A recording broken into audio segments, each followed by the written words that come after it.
ও তুলু, অতুলু, ভুনা খিচুড়ি chicken fry রান্না করছি, টিফিনে নিয়ে যাইস। Chicken fry. আপ আপ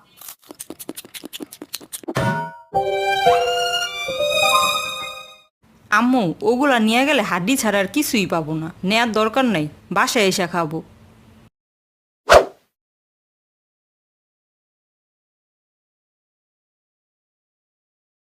কি রে, সকালে কি দিয়ে নাস্তা করলি? আলু ভর্তা, গরম ভাত। আর তুই? আমি চা বিস্কুট খাইছি। সর। কি হলো? সর, বসতে দে। আমি মাঝে বসি না ভাই, আমার হাত পা নাড়াতে সমস্যা হয়, সাইডে বসতে দে। যে পরে আসবো সে মাঝে বসবো, এইটাই কথা ছিল। তুই পরে আসছস, মাঝে বস। তোরা বস না, একদিন কি হয় মাঝে বসলে? একদিন? তুই প্রতিদিন আমার মাঝে বসাস, আজকে তুই বস। ইস, ব্যাগটা কি ভারী। আম্মু আজকে চিকেন ফ্রাই বেশি দিয়া ফেলছে, কেমনে খাই এতগুলা? Chicken fry.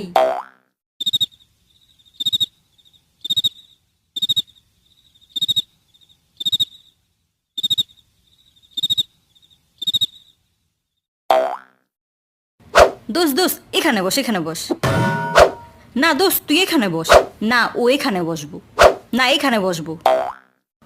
এই মেয়েগুলা সারাক্ষণ ক্লাসের মধ্যে ঘ্যান ঘ্যান করে, এত নিষেধ করি কথা শুনে না। মন চায় কলম দিয়া পেছনে খুঁচা দিই। বান্ধবী, এই কাজ ভুলেও করিস না, ওরা অনেক জল্লাদ। দেখ দোস্ত, আমি কিন্তু তোরে বসতে জায়গা দিছিলাম, তুই কিন্তু নিজেই বসস নাই। পরে টিফিনের সময় বলবি না আমি তোরে বসতে দেই নাই, আমার কিন্তু দোষ নাই ভাই। দোস্ত, ব্যাগের চেন ভালো করে আটকে রাখ, আমাদের ক্লাসে অনেকেরই স্বভাব ভালো না। পরে দেখা যাবে ব্যাগ আছে বাট চিকেন ফ্রাই নাই। দোস্ত, তোর ব্যাগের ভিতর থেকে চিকেন ফ্রাই গ্রান আসতেছে, খুব মজা হয়েছে মনে হয়। আসলেই। দোস্ত, আমার এই লেগ পিসটা দিস। আমারেও। কি সোসার সোসা, তোরা জীবনেও ভালো হবি না।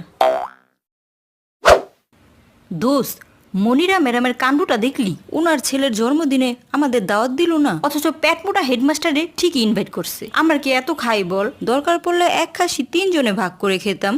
আরে বেডি কিপটা আমাদের কত কলম পেন্সিল নিচ্ছে, কোনোদিন দেখছোস ফেরত দিতে? আরে জানোস, একবার আমার পেন্সিল নিয়ে দেয় না, 4 দিন 9 ঘন্টা হয়ে গেছে তবুও দেয় না। আম্মু কি বকা আমারে, পরে চেয়ে আনছি।